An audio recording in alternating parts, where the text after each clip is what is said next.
نبی کریم صلی اللہ علیہ وآلہ وسلم نے فرمایا، بھیڑوں کے ایک ریوڑ میں چھوڑے جانے والے 2 بھوکے بھیڑیے اس قدر نقصان نہیں پہنچاتے جتنا کہ کسی شخص کے دین کو اس کی مال اور شہرت کی ہوس سے نقصان پہنچتا ہے۔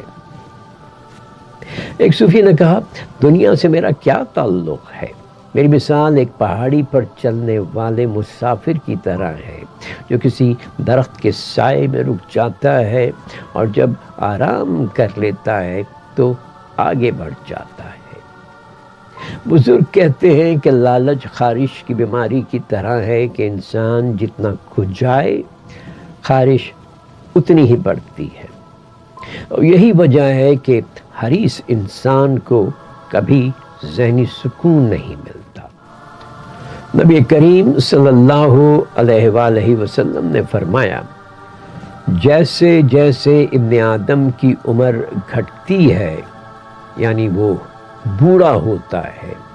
اس میں 2 چیزوں کی زیادتی ہوتی جاتی ہے، یعنی مال کی لالچ اور لمبی عمر کی لالچ۔ غزالی نے لکھا ہے کہ لالچ انسان کو اندھا اور بہرا بنا دیتی ہے،